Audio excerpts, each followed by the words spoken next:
Mbele ni odong matin ne juma achiel to jopuonjre mag junior secondary donjo e skunde kaluwore gi kalenda ma piny owacho osigolo. To kata kamano, penjo mathoth pod nitiere mar ka bende ikruok ni kare ni mar nitiere skunde moko ma ok opuodhi mondo mi ota somo mar junior secondary. Kaka Sikunde lero, skunde moko nigi midhiero makagi kacha. Kodong manandala bich kende to kepo mag skunde mag junior secondary chakore, jonyuol nie wuoth mag manyo sikunde magibiro tero nyithindegi ne somo mar grade mar 7. Ten sikunde loso ikruok mogik ne neno ni gichopo kare rang'iny madwarore mondo sirkal oyienegi rwako jopuonjre e skundegi.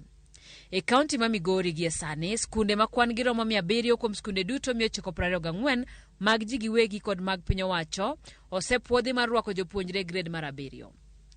560 mar skundegi gin mag piny owacho ka 140 gin mag ji giwegi. Ma e skund primar ma Migori Muslim. Achiel kuom skunde ma koro osepuodhi kod piny owacho mondo bi orwaki jopuonjre e grade mar 7.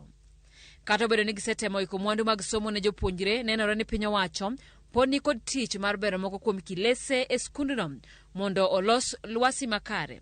Picha opogore skund primar ma Kisumu Elite Academy ma en skund ji giwegi e kaunti ma Kisumu ma bende osepuodhi ne chenro mar somo mar junior secondary. Ten skul ni wacho ni giseketo ikruok makare kowuok e kwan mar jopuonj molony nyaka e kit uniform ma jopuonjre biro rwako. Anong'ane kaka Kisumu Elite wanyecho wasehaya jopuonje chiegni 5 manigi degree mar Bachelor of Education. Kwang'iyo chenro gi puonj mosebedo ka wan kodo, wacho ni kichako junior secondary school tidwaro katin tibedo gi jopuonje 5 manigi degree. So gi sirkal bende yiene mana uniform opogre kabisa gi uniform mar primary. Jo primary rwako sati rachar gi sweta marakwar gi tai marakwar gi moriedo rachar. Mana kaka Kisumu Elite, Merisho Academy e kaunti ma Kajiado bende oikore mar rwako jopuonjre mag grade 7 e juma manyien. Kuonde somo kaka laboratories, kilese manyasani, kuonde ma nyithindo tuge e kinde ikruok makare osebedo kare. Komachielo sikunde moko to pod nigi midhiero.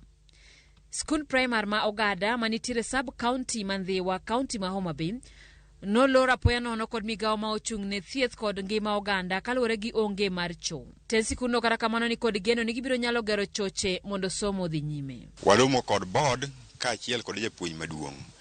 Wasefwenyo ni kaka nolore pod nitiere gima inyalo tim ka jogo winjore kod sub county public health officer mondo chiw muda minyalo losgo manyalore kalani kasomo to dhi mbele. Kepo mar jopuonjre mabiro donjo e grade mar 7 chakore ayanga tarik 30 dwe mar 1 higani, ka koro jonyuol kod sikunde odong' mana gi ndalo 5 kende mar tieko ikruok margi kendo rwako jopuonjre e skunde juma manyien. Simfroz Okinda, Ramogi TV.